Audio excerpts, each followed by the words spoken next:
So you were also a trade unionist? Huh? You were a trade unionist? I was in the bank employees trade union movement. Okay. From those days, he has been my comrade, one consistent comrade. Okay. So we will start. So good evening, friends. And as they say, sometimes good things are delayed. I'm remembered of what we say in the bamboo story, that it doesn't grow up for good 5 years and then it suddenly shoots up.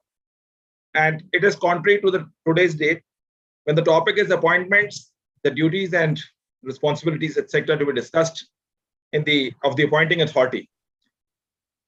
I would say taking an appointment with Mr. P.S. Rajagopal is always easy, because his first passion, as they say, is always to share knowledge amongst not one but all. I was just reading a newspaper. It said that he was friends of many but loved by all. So same is with Mr. P.S. Rajagopal, that it's friends of many and loved by all, the way he takes the topic. And the yeoman service he provides to the nation to understand different aspects, and more specifically on service law, will be remembered for all times to come. And since we are already late, I would request Sir to share his knowledge. Over to you, sir. Thank you, because in fact, I wanted to title this topic as Making of the Relationship, because when we spoke in the earlier sessions about selection, preparation of the select list and all that, I was very clear that recruitment is prior to appointment. And I also said that while recruitment precedes appointment need not follow every selection or every recruitment. Now let us try to analyze what are the powers, responsibilities, or obligations of the appointing authority. First and foremost, the selection list prepared by the selecting body, even if it is Public Service Commission or Staff Service Commission or Staff Selection Board, as is called in some of the states. That select list is not binding on the appointing authority. There are various reasons why it does not bind. Most fundamental reason why the select list does not bind the appointing authority is that ultimately, for any right or wrong appointment made, it is the appointing authority who is answerable. Another aspect of the matter is, while selection can be delegated to an expert body, when I'm saying selection both for promotion or selection even for direct recruitment, any selection, subject to limitations in the rules, it can be delegated to a selecting body of experts.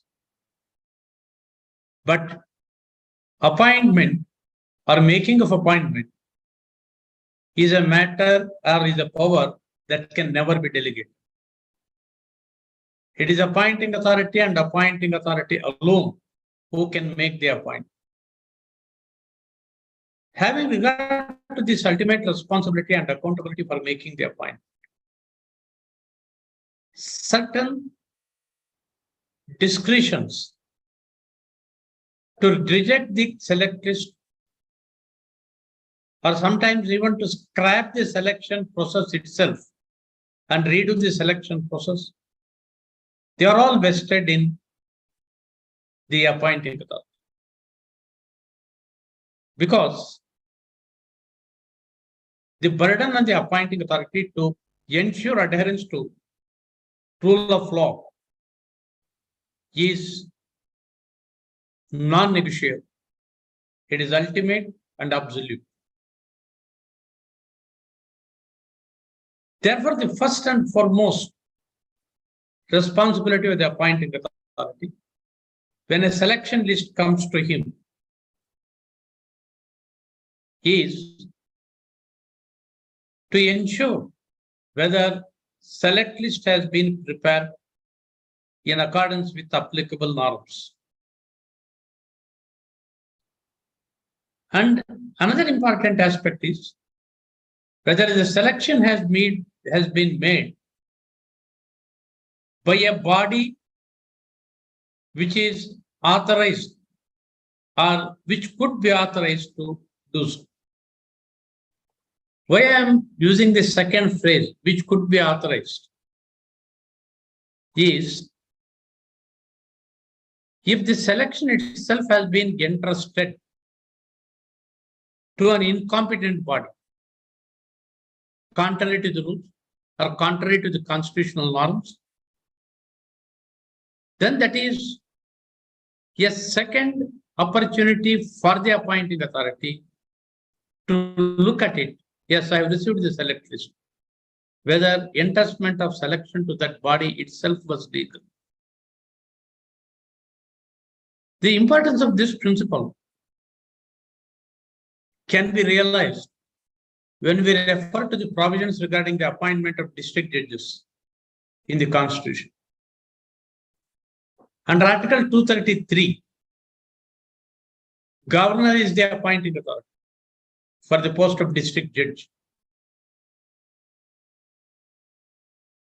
But the obligation of the governor is to make appointment of a person as a district judge in consultation with the High Court concerned. An interesting case arose before the Supreme Court way back in 1966. Say, under the UP district judges recruitment rules, government would appoint a selecting body. It could be it could be any committee, or it could be even the Public Service Commission. That makes no difference. And that selecting body makes the selection and submits the select list to the High Court. Then High Court will forward that select list to the governor, and governor makes the appointment. When this question came before the Supreme Court about the validity of the rules, Supreme Court observed that, look, here is a recruitment rule, which in effect reduces the High Court to a transmitting body. It does not make the selection. It does not have much power either to alter or redo the select list. The real power of selection is vested in the selection committee appointed by the governor, meaning government, and government appoints. Technically, it has consulted the government, but in the High Court. But in substance, it has not consulted the High Court because High Court is reduced to a transmitting court. Then Supreme Court very succinctly put one principle, that is, let me say, A is the appointing authority.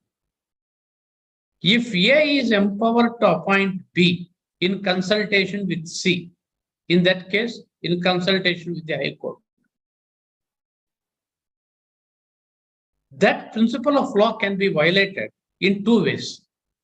One is very simple, making the appointment without consulting C. Second is even more dangerous or even more arbitrary. A can violate the norm of law in appointing B by consulting C and also D. On that ground, that it has not only consulted the High Court, but it has also consulted and taken advice of the selection committee. The rule was struck down, and all appointments made under that rule were declared as void. Look at the catastrophic effect it has all over the country. All the district judges who had been appointed under such a rule were declared to be void.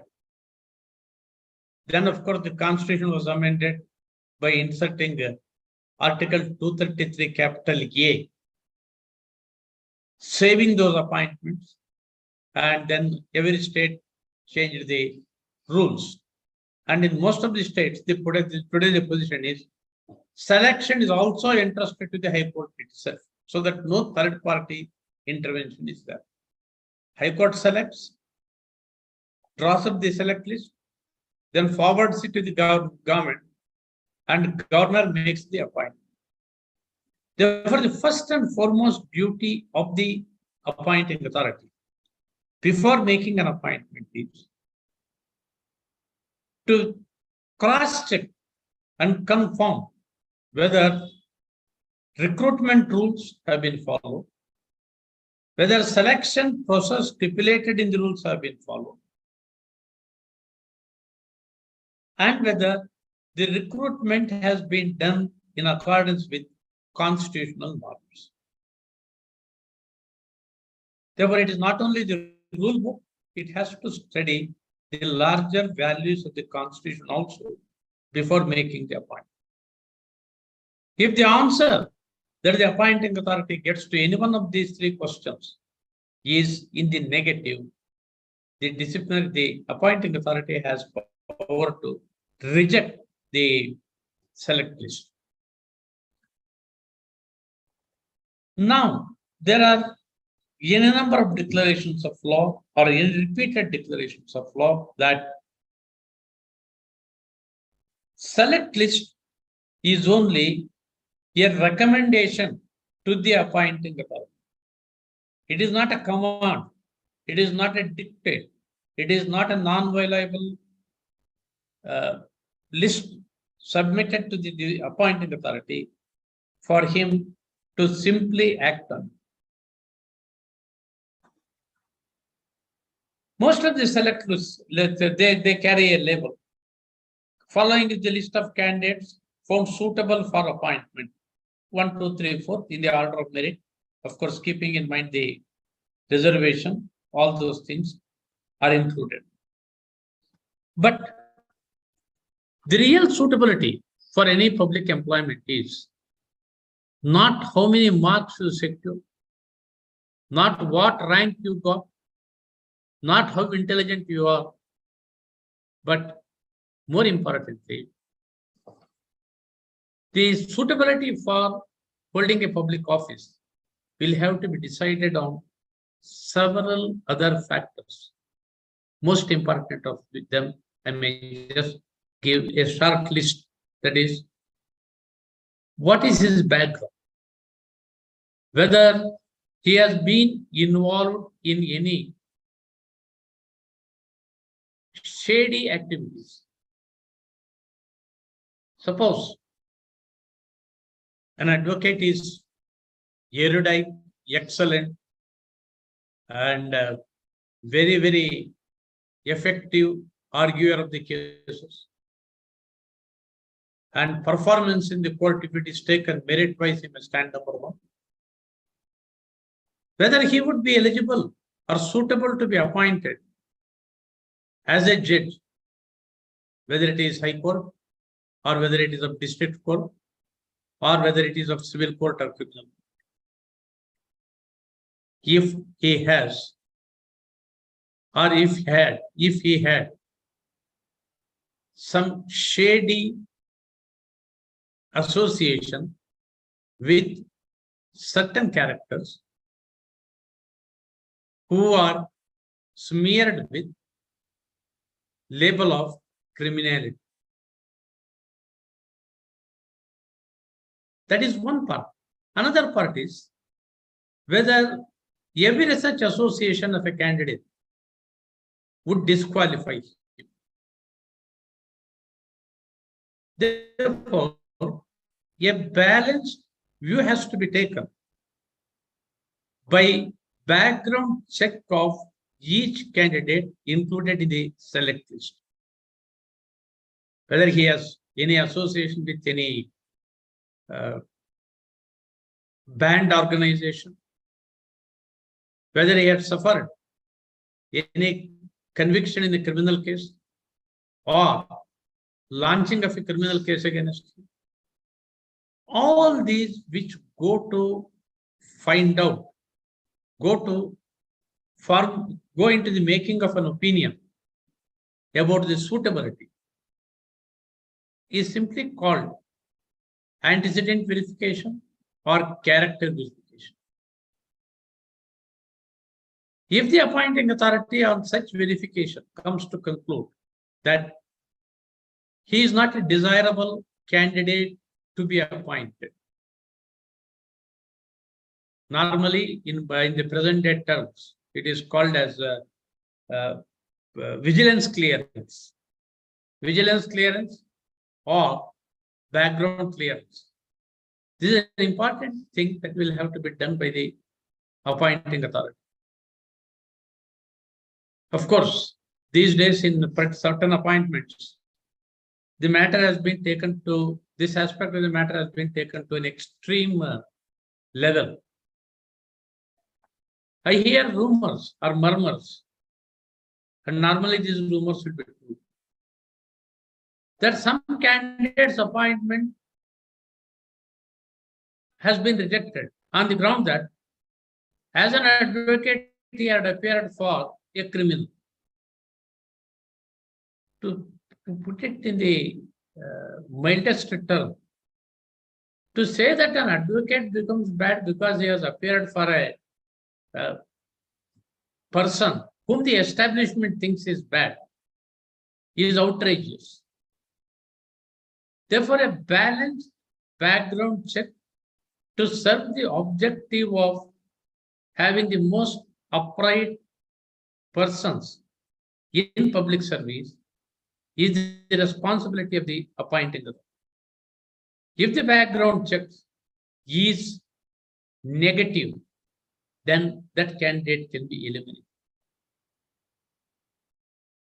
Then another obligation or duty of the appointing authority is to check veracity and genuineness of the reservation claims made by the candidate.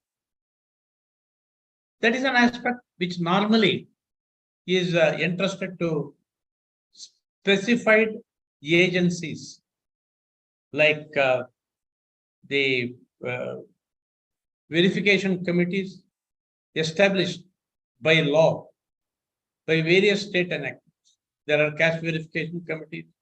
Then there are names may differ from state to state, but Maharashtra has got a very comprehensive law on this verification of claims of reservation, particularly the social reservation, that is scheduled caste, scheduled tribes, and other backward classes.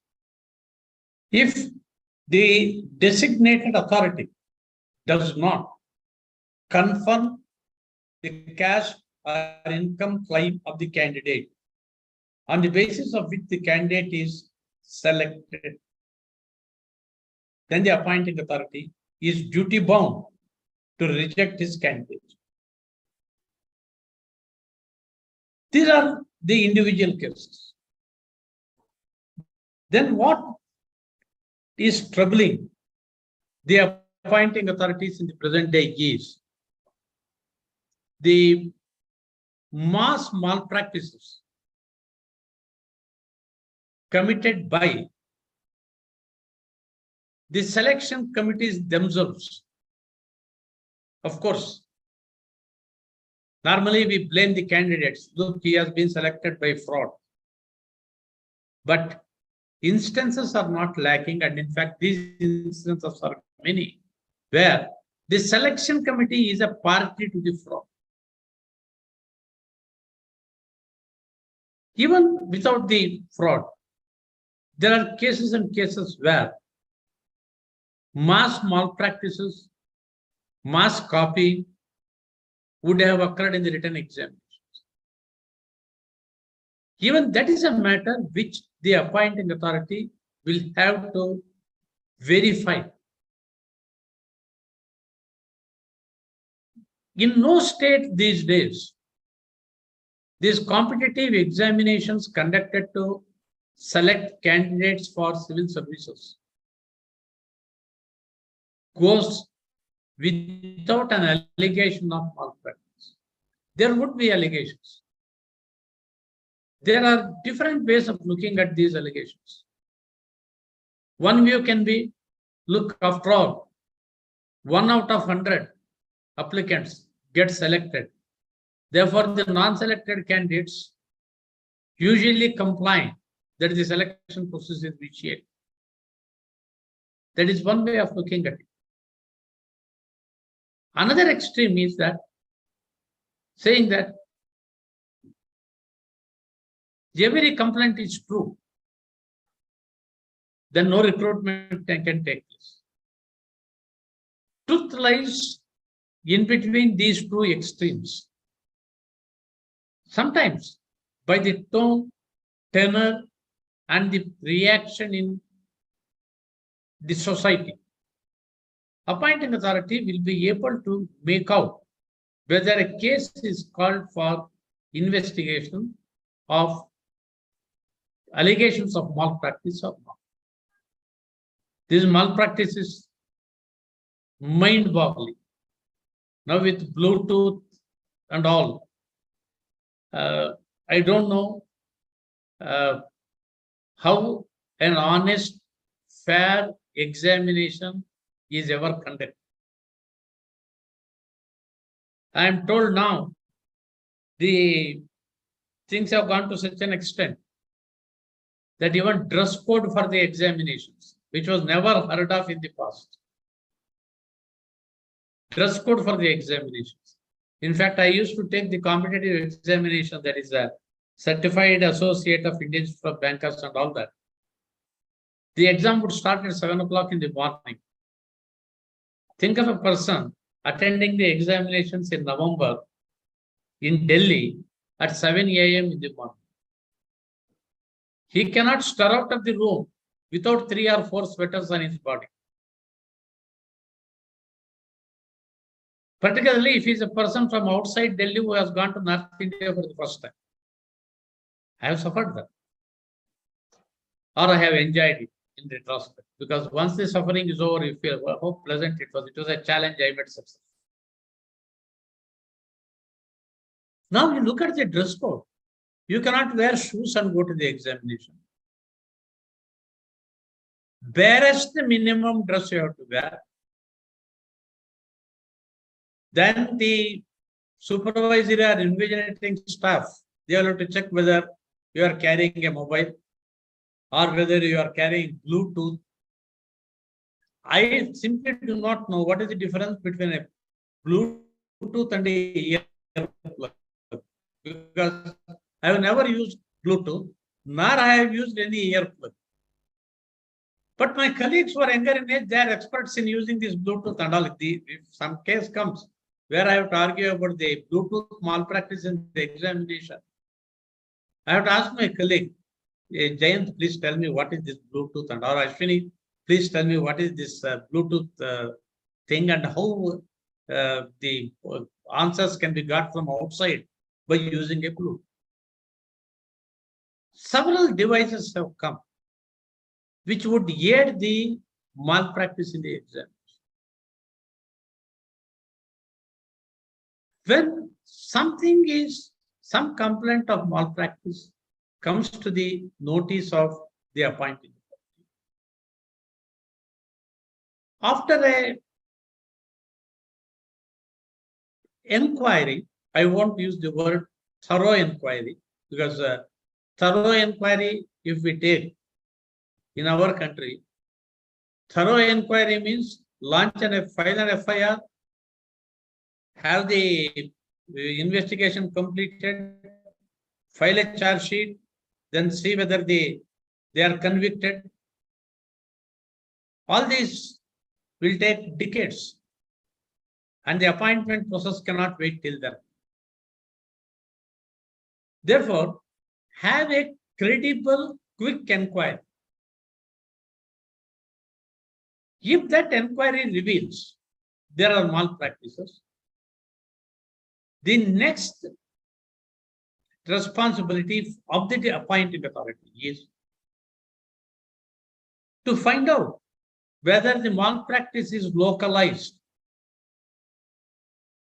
to the extent general integrity or legitimacy of the recruitment process has not been lost. But there are a few pockets of malpractices which can be easily identified. And that cancerous part can be removed without causing harm to the entire body of selection process. This is where individual delinquency or identifiable group delinquency is involved. The other extreme is prima facie investigation discloses that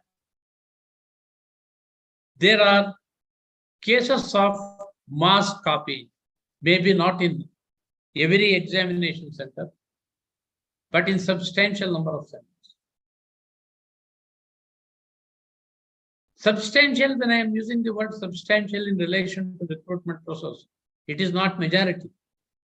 Substantial means sizable number. This exercise will have to be carried out by the appointing authority, because if the vitiating practices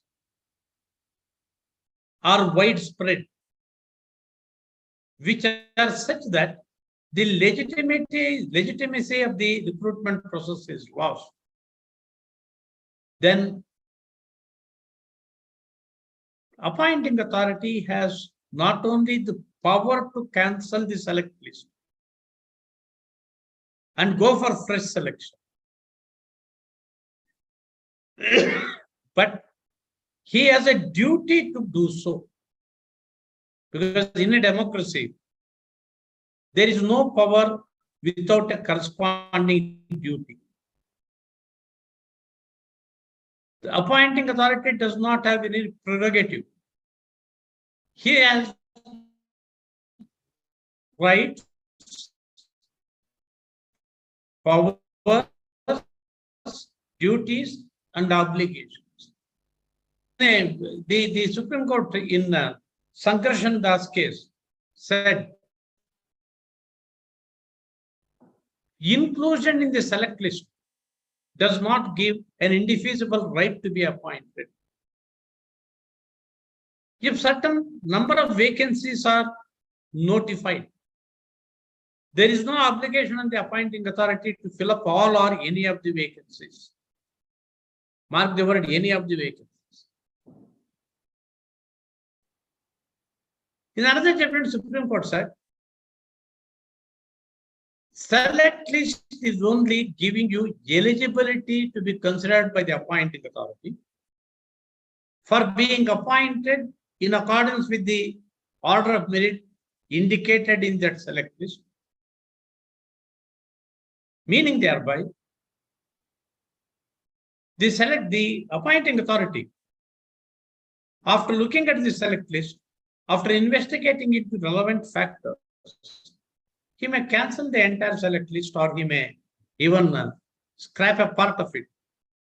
But effort.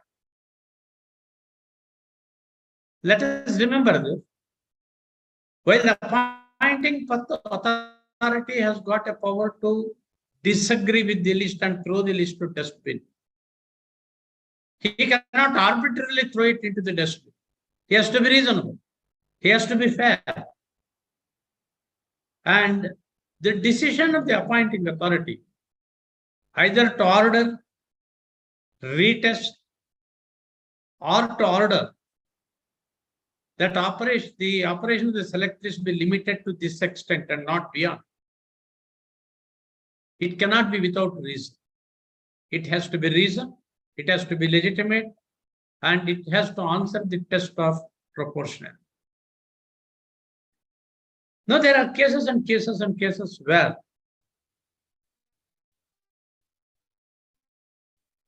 the Supreme Court has examined this aspect, whether in a given fact part of the selection process. Suppose there are 100 centers where written examination is administered. And out of that, the reasonable input that the appointing authority is received says it was the malpractice was there, but it was restricted to these 2 centers. There was no vitiating factor like leakage of question papers or mass copy rampant all over the country. In such cases, a partial redoing of the selection process can be ordered. But where the malpractice is rampant and systemic, the entire selection process will have to be scrapped and it has to be done afresh. Now, 3 examples would drive home this point in greater clarity. In Railway Recruitment Board case, that is All India Railway Recruitment Board, the Vigilance Commission Vigilance report indicated that there were indications of systemic malpractices. That is, system itself was diverted or hijacked by unfairness. In such a case, the High Court held, except 62 candidates on whom there is a evidence of malpractice, in respect of other candidates, there is no malpractice. Therefore, restrict the retest to the 62 candidates that was taken by the High Court. Reversing that, Supreme Court said, they appoint the options. One is to examine whether if it is only localized, to scrap that part, or to scrap the entire thing, or for want of evidence, uphold the entire test. Having regard to the facts and circumstances of this case, the High Court could not have interfered with the Railway Board decision of scrapping and ordering entire test. At the same time, there are cases where, like Rajesh and all, where it has been said, the honest candidates will have to be protected. But present tendency appears to be where the recruitment process is not legitimate, scrap the entire thing and redo the list. Of course, the Wednesbury's principle of proportionality will have to be applied. In one case where 135,000 candidates took the examination, there was some evidence of 169 candidates having malpractice. It comes to slightly more than 1%. Supreme Court upheld the scrapping of the entire recruitment test on the ground that the malpractices are of such a nature that it cannot be said with certainty that 169 and nothing more. Therefore, and all these principles have been considered, and in the latest judgment rendered by Lordship Justice D.Y. Chandrachud in Sachin Kumar versus Delhi Subordinate Service Selection Board, all possible types of malpractices and the extent of scrapping or redoing to be ordered by the appointing authorities are considered in that case. Of course, that was a case where between written examination and interview, there was 5 years delay. And delay itself was used to manipulate. Interview call letters, instead of sending them by usual mode of communication, they were sent electronically, email or whatever it is. But it was sent in such a manner that not even half the candidates called for interview could attend the interview. That is where I said, where the selecting body itself commits malpractice or is a major partner in malpractice. There also the full scrapping of the recruitment process has been approved. In that case, the number of candidates who were ultimately appearing for the interview, in the final examination and in the interview, were only a fraction of the eligible candidates. Then there is, these are the powers to, he can also cancel. The appointing authority can also cancel or direct redoing of the select list without ordering redoing of the selection process, where the determination of merit is not in accordance with the recruitment, or where the reservation matrix has not been followed. Another question on which the appointing authority has a duty to apply is minded. I was telling he has to ensure that rules have been complied. In one case, what happened was the recruitment notification was issued specifying certain number of posts for general merit and certain number of posts as reserved posts. When the recruitment process was on, that is after the written examination results were announced, reservation rule underwent a change. It does not amount to changing the rules of the game because rules for testing the merit remain the same. Because of this, general merit vacancies came down and reserved vacancies went up. That was notified,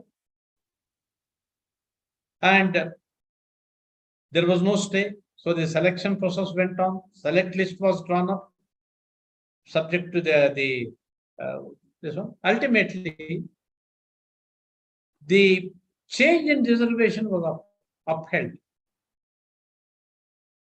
because of which certain lower placed candidates in the general merit category had to go out of the select list. They claimed appointment. Appointing authority refused, and Supreme Court upheld it, saying that when there was a wrong figure quoted in the advertisement, appointing authority has a duty and an obligation and a right to correct. There are cases where, after the recruitment process is initiated, the government withdrew the recruitment process on valid grounds. Say, take a case of motor vehicle inspector. Some of the states still have the basic qualification as diploma in engineering, diploma in automobile engineering. Today, what is the value for a post-matric diploma when better educated automobile engineers are available? It is possible after initiation of the recruitment process, the appointing authority may feel that it is safer and it is desirable in the interest of the state that qualifications will have to be changed, for which change in recruitment rule is required. In such a case, it is open to the appointing authority to withdraw the recruitment notification itself, because it is in the larger public interest that recruitment rule is amended and better qualified candidates are appointed. Therefore, the appointing authority has got all these powers: power to disagree with the selectors, power to annul the recruitment process either in part or fully, power to withdraw the recruitment notification itself. These are all the powers and duties of the authority. The question that normally an unsuccessful candidate in the recruitment process rises before the court is, look, my candidature has been rejected contrary to natural justice. What is this natural justice?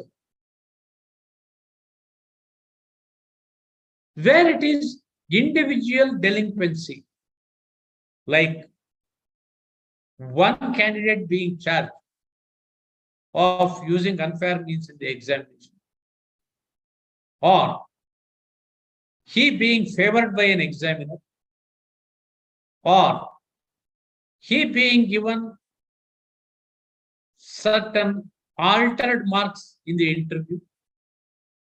That is a case of individual delinquency, where compliance with natural justice is required.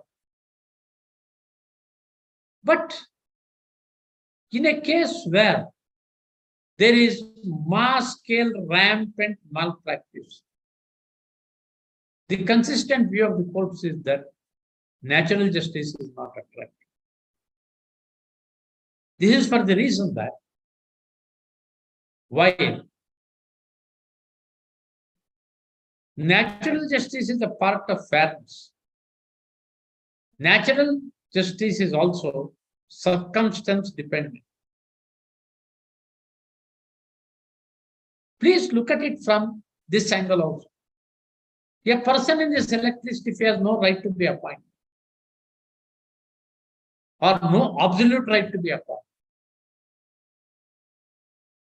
the question of natural justice in case of mass-scale systemic failure in the recruitment process would not arise, because it is a valid judgment made within the discretionary power of the test, or scrapping of the selection process, or partial retest. There are a number of cases where candidates come when the retest is ordered. Look, I had scored 80% in the first test, second test, I do not know what will happen. My rights are affected. Courts have consistently held that in a larger interest of fairness and integrity of the selection process, where it is where the appointing authority on ground of mass scale irregularities cancel the recruitment, no individual notice need to be issued. From the Union Territory of Chandigarh, a very interesting case came up before the Supreme.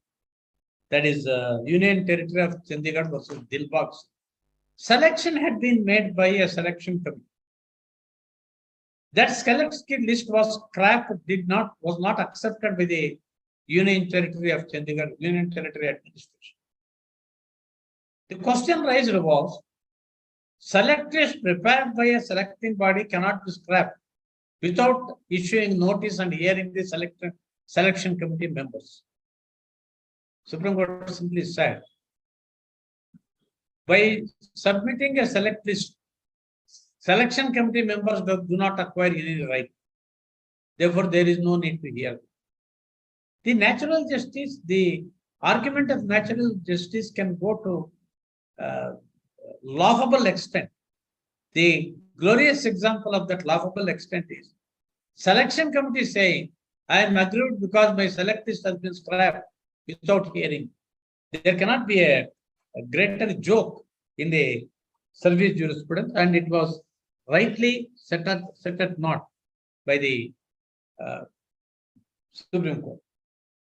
Another important power or a limitation, I would say, on the appointing authority is that sometimes the selecting bodies or the rule requires the selecting body to publish an additional list or a waiting list, or even without a rule, the selecting bodies submit additional list.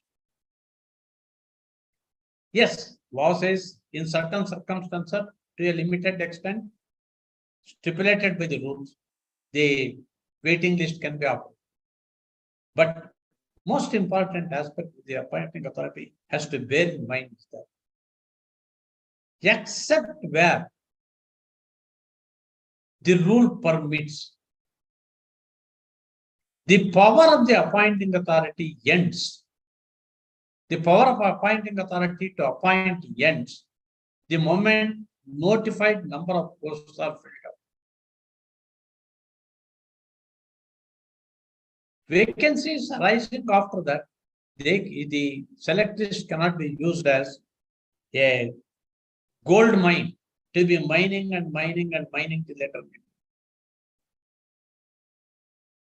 There is something called as fallout vacancies. Select list is published. Some people do not join. Therefore, what should happen to vacancies which remain unfilled because of some people not joining? The general rule is it has to be carried forward to the next recruit.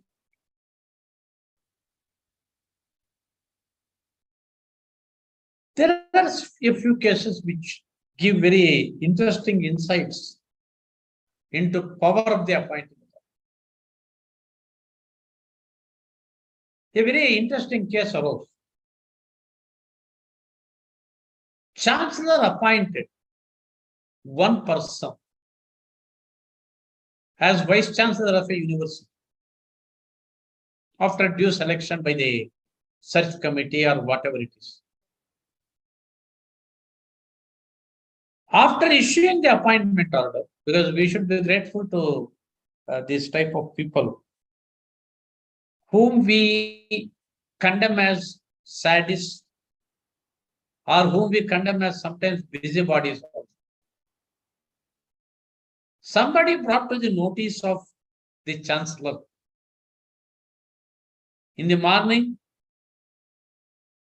in the newspapers, it appeared so and so has been appointed as Vice Chancellor.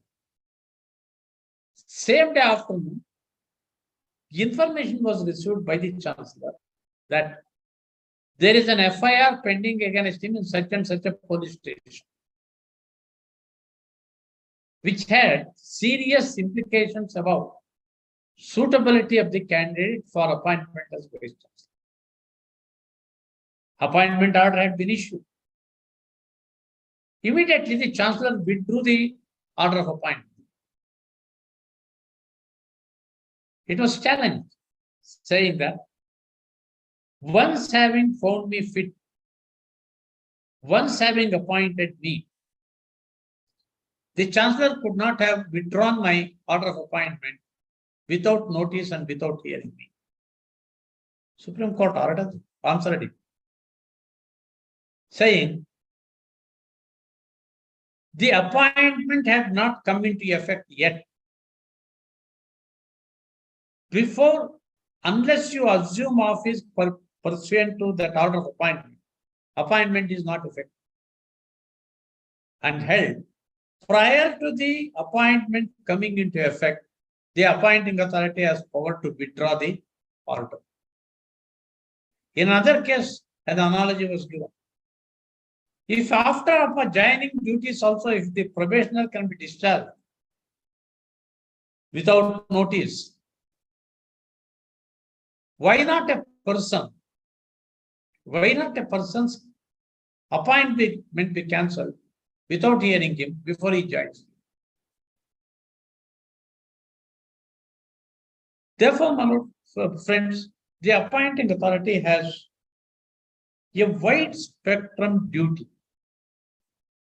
Duty, he is the kingpin in ensuring that there is a transparent, lawful selection process. Rule of recruitment is honored. Quota rule is fulfilled. The suitability of the candidate, apart from merit, merit is only a part of suitability. Or to put it differently, qualifications prescribed in the recruitment rule gives the eligibility to participate in the recruitment process. Finding a place in the select list gives an eligibility for consideration by the appointed authority. And it is after consideration by the appointed authority, a person can be said to be suitable for employment. All these aspects will have to be looked into by the appointed authority. At the same time, courts have cautioned and courts have held. Tinkering with the select list or mutilating or scrapping the selection process, or however high the power of the appointing authority may be, it cannot be used arbitrarily, unreasonably, or disproportionately. These are the sum and substance of powers and duties of the appointing authority. And beyond this also, there could be some duties, there could be some obligations which arise in a given case situation. Therefore, please remember, inclusion in select list is not the end of selection process. Selection process continues after the select list is submitted, but this time the selection process by the appointed authority. Therefore, always recruitment and appointment are two different things. I think I have taken about an hour. I think I am at the end of my time quota. Therefore, now I request Vikas to. So neither the quota is over, neither the rota is over. The gamut of quota rota is a very intriguing subject, which we will take with you at some point of time. From next chapter onwards, we will go to reservation, then probation and confirmation. Then comes your quota rota rule and seniority. Quota rota, roster point. Roster point. Roster point will come in two things. One is where rota is there will be a roster point. And in reservation, there is a roster point. Yeah. Then roster point is not a seniority point. A lot of challenges. Lot of challenges are there in that area. And it is a difficult area where my personal experience is study is slowly deteriorating. I won't say study has vanished, but the type of study required both by the judges and also advocates is lacking in some aspects when it comes to application of quota rule and rota rule in the matter of seniority. In fact, it's quite an intriguing subject. And normally those judgments are so big that after you read it, then normally a lawyer will get confused as to how it has to be done. Because you will keep on reading those judgments, then some judgments, some extract. No, that is problem. Problem is reading the extracts, because what happens is, though apparently the seniority judgments appear to be divergent, if you go deeper into them, there is not divergence at all. Wherever the courts have held quota rule is amenable to adjustment. Those are cases where recruitment itself, rule itself said generally or usually like that some leeway to escape the rigor of the quota rule was there. Where the rule is in definitive terms, the courts have taken a view that as long as quota rule is in existence, the executive has no discretion to deviate from it.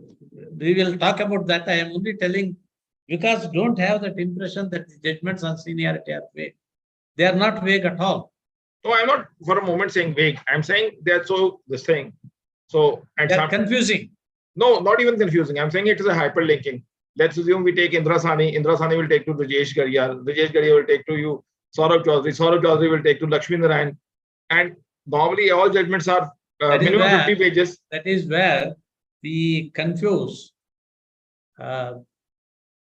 post-based reservation with post-based seniority.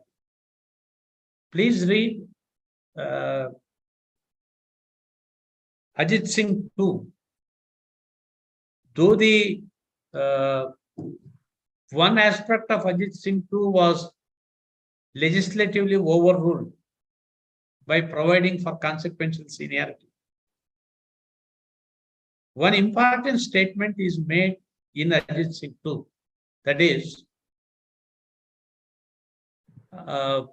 Sabharwal has no application to seniority, not in Ajit Singh 2, subsequently this. RN, what is that, Jain? RN Bhatnagar. And subsequently, All India Confederation of Excise Employees or something like that. The distinction between seniority principle and R.K. Sabharwal principle has been clearly explained. First, it was done by Justice S.B. Mujumdar in R.N. Sabharwal, R.N. Bhatnagar.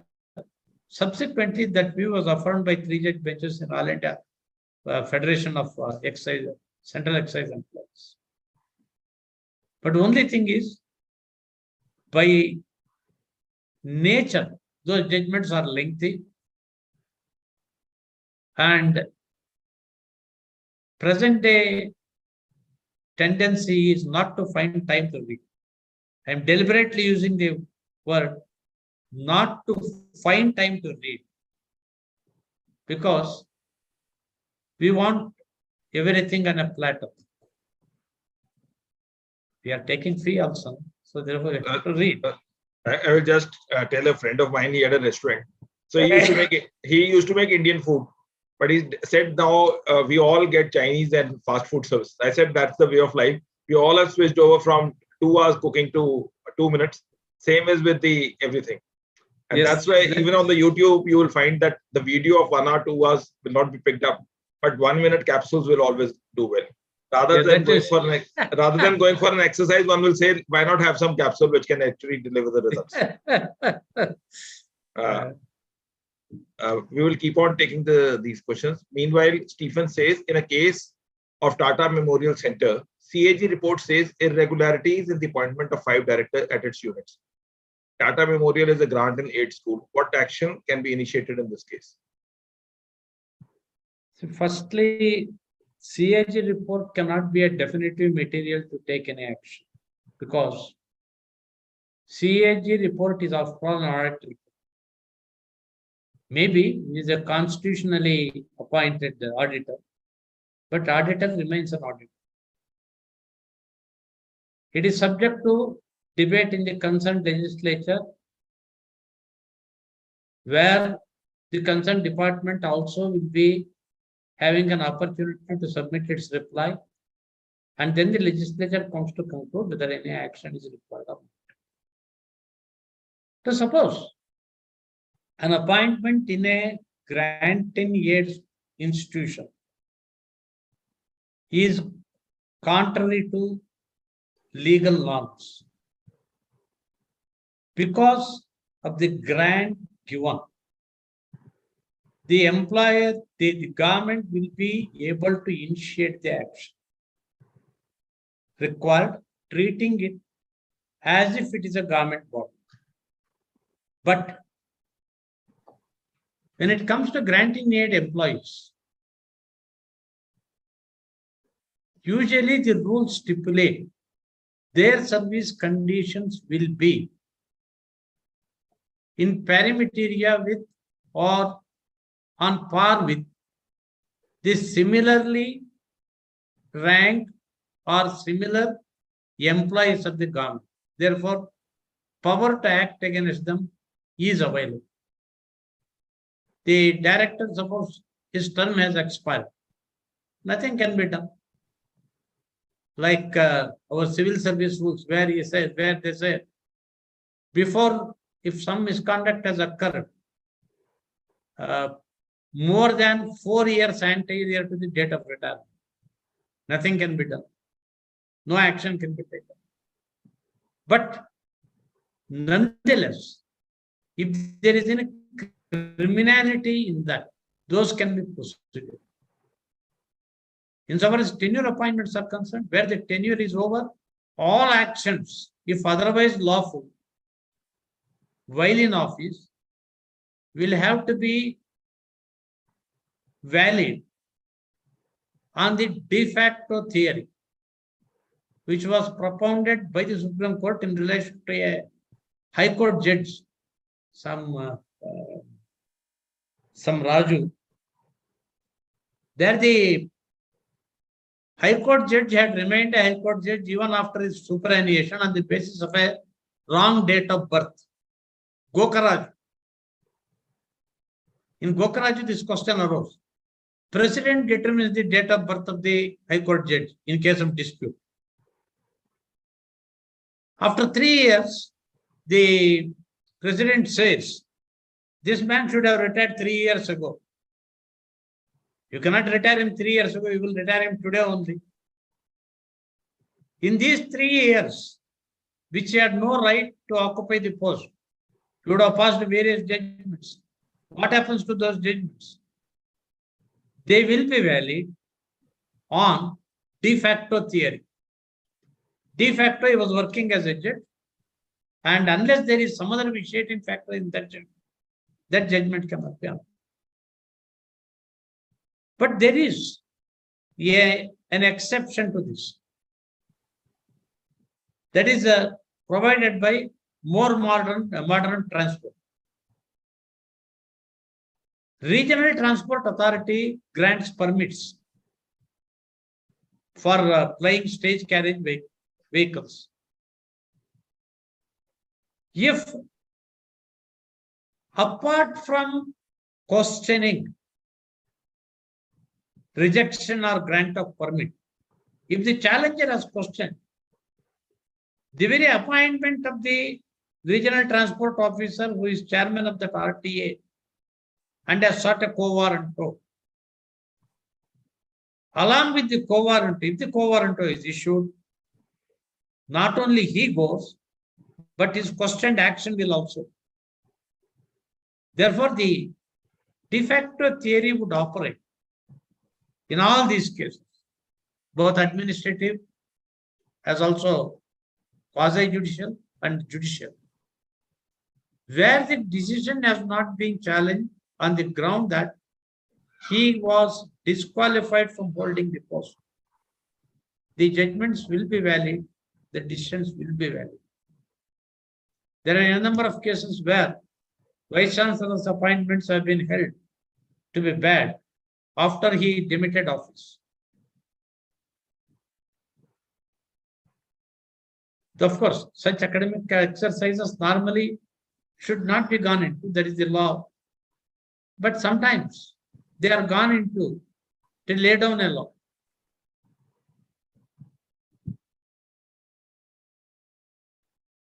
Nandini says, how does the selection committee treat an FIR which is cancelled by a B report?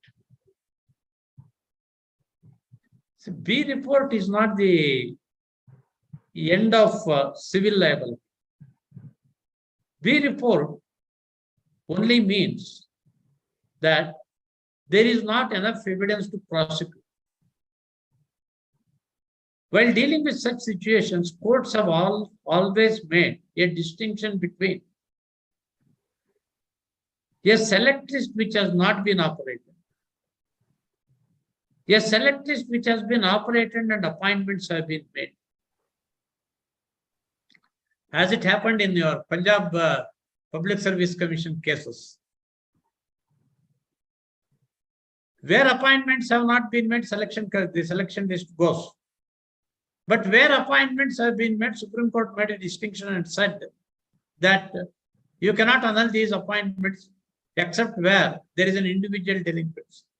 I think that is the sum and substance of about half a dozen judgments written by Punjab and Haryana High Court, followed by appeal judgments in the Supreme Court. Am I right? That's why 3 judges and then ultimately the 5 judges out here.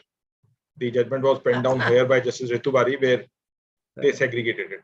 Now, yes. In all these selection process, also another question normally arises is that if there is, they say, tinkering with the selection process or some malice and malafide smacks out, as to whether the entire selection process would go, or you can weed out the bad part and retain the. Yeah, I can tell you that that is what I was telling, where you can localize and say only to this limited extent it might have been vitiated. If that is the conclusion, then only that part will go. So, for example, I know a case where chief examiner had picked up a few answer scripts as part of the moderation exercise he was obliged to carry out. And in all those cases, few cases where he picked up and for moderation, it was found that he has enormously increased the marks given by the exam. In such cases, coupled with other evidence, it was possible to say that the evaluation process has been vitiated only to this extent. Then those 12 or 15 candidates were the beneficiaries of that unmerited benevolence of the chief examiner. Their performance was nullified. The remaining selection process went on. Yeah, they say, what is the stinking part, you throw it out. Or as they say, yes, if you can segregate it out. Until unless it becomes the cancerous part. Yeah. Cut out the cancerous part. Until unless it becomes like a blue ink in the white in the water. You get it mixed, then you can't segregate. Then they say that the entire where it is tertiary cancer, you cannot conduct that subject. That's whole thing will have to. So, since you were discussing about Wensbury principle and doctrine of proportionality are intertwined, what is the distinction between the two in just a bird eye view? See, if you take the Article 19, it gives certain rights, 6 freedoms or 5 freedoms, as you can call it. And for every freedom that is given by A, B, C, D, E, clauses 2, 3, 4, 5, 6 of the Article 19 stipulates that reasonable restrictions can be imposed on the rights guaranteed by 19(1) various clauses. The test that is applied is whether the restriction imposed by the parliament or by the state legislature is reasonable or disproportionate. Forgetting about the semantics, both would mean that the corrective action you take should not be higher than what a rational person thinks is reasonable. It is like this. Suppose there is some disturbance in one street of Bangalore city or Chandigarh city. Are you going to clamp section 144 all over the city? You may have power. Is it justified? Is it rational? Is it reasonable? For the ultimate test, whether you call it Wednesbury principle or disproportionality, is this. What an ordinary unbiased person, properly informed on facts, would think as the necessary corrective exercise to be carried out. Anything beyond that is disproportionate. But courts, while interfering with any decision of the selecting body or the appointing authority on the ground of unreasonableness or disproportionality, they give certain amount of discretion, in the sense two persons sometimes may not agree with what is reasonable and what is unreasonable in a given situation. Therefore, the threshold, what we call as Wednesbury threshold, is it should not appear that the decision maker, when taking a decision, had given holiday to his faculties. That is, in common parlance, we call it as whether it was an unmerited knee-jerk reaction. What is reasonable, what is unreasonable is very difficult to make out. Therefore, that Wednesbury's threshold of unreasonableness is what is, for example, in recruitment rule, qualifications we say is for the appointing authority to stipulate. That is the duty of the appointing authority.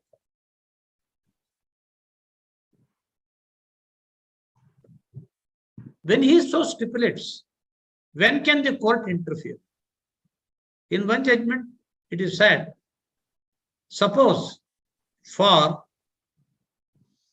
a person to be appointed as a teacher in Sanskrit, you prescribe Bharatanatyam as an essential qualification,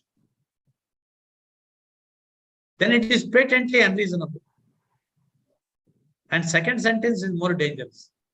Unless the unreasonableness is of such a huge proportion, court should not interfere. In one case, I was asked in the court. They were also saying that sometimes such type of specific advertisement, like of Bharatanatyam with Sanskrit, it is also called under law a tailor-made criteria. Tailor-made criteria, there is a, in fact, when we read the advertisement and when read the ultimate person who is appointed, you and I can perceive, everybody can perceive that it was tailor-made to suit a particular person. To prove it in a court of law, it becomes difficult because of this wide free play at joints that is given to the appointing authority in prescribing the qualifications. But in those cases, it can be challenged if you can prove that there is malice in law and malice in fact. The malice in law is where relevant considerations have not been taken into consideration, or considerations which are proximate is ignored in preference to considerations which are far removed or irrelevant. We can challenge. And if we are able to establish malice in law, there is no need to establish malice in fact.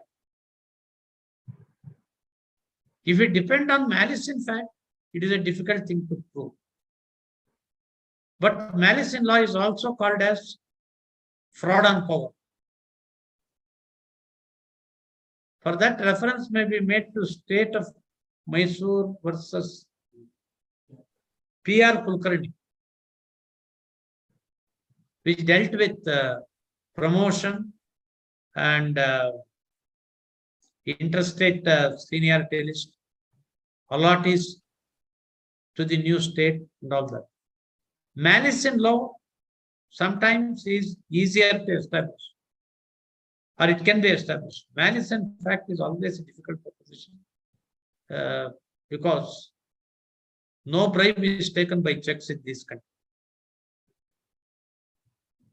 Then in that case, it can be facts may speak lie, but circumstances don't. Yes, sometimes facts, circumstances may speak louder than anything else. It becomes self-speaking or self-apparent. Yes. Yeah. Silence may be deafening sometimes. That's true. Now, once we are talking about this, as we normally keep on taking sessions with this, like you remember the chronology of the law as well as of the facts. What tip would you like to give to this lawyers and students of law or any other person, how to create that art of remembering certain aspects?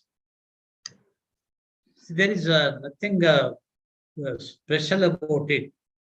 One thing we have to imbibe as a practice, I would say that never enter a court hall without your argument note. In argument note, don't make it clumsy by mentioning every fact you know. Pick up the most important 4 or 5 dates. Note down. If you don't feel like carrying a paper, note it down on the cover sheet of the file itself so that it is easy. And after all, your file is your file. On the impugned order itself, you make a note which you can understand and not the entire world need to understand. Against each statement made in that impugned order, write down in the margin what is the illegality. Write down in that very margin page number of the paper book at which evidence of that illegality you have placed. Evidence may be rule, a document, a statement, whatever it is. So that more you are not required to wade through larger number of pages, more focused you would be, and it would be easier to remember. But to meet some unexpected question, you should have a detailed note that you type and keep. That is your reservoir in case of need. But for your argument, notes you make on the cover page of your file and on the impugned order itself, 3 or 4 sentences you write and 4 or 5 page numbers you write. That is your argument. So distinction between a note and skeletal note you have given. I don't say skeletal note, soulful note I would say, because it is not a skeleton, it is the soul of your case. With and substance. Yes. Soul is the substance, body may carry. Today it will be there, tomorrow it will go. Otherwise also skeletals are slightly threatening.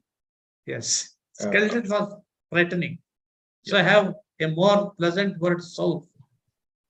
Reduce the soul of your case into the 4 or 5 notings you make on the impugned order.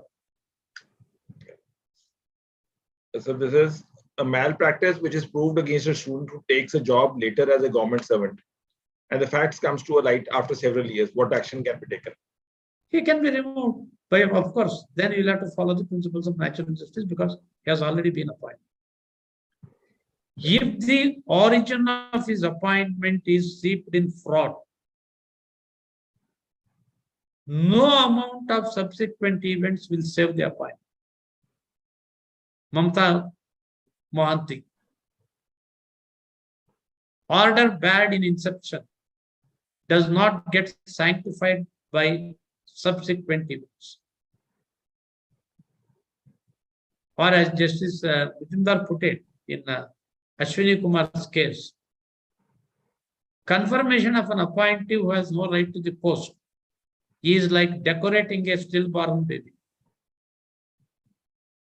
That state of Maharashtra, a university also, Marathwada University also said that if you cannot ratify or sanctify the order which is And that is S.B. Chavan, state of Marathwada University versus some. Yeah. And then Badrinath's judgment which said that if the structure falls, superstructure falls automatically. That is Badrinath. Yeah. In fact, this superstructure falling with the removal of the foundation that has been used in Badrinath. Badrinath is the first judgment where it was used. Subsequently, it has been used in Anand Saha, Coal India, Managing Director, Coal India Limited versus Anand Saha. It has been used. Ultimately, it is this. If your foundation is fraudulent, structure can collapse anytime. There neither limitation would apply, nor any equity would arise, nor subsequent events would come to the rescue of. Take the case of caste certificates, a false caste certificate.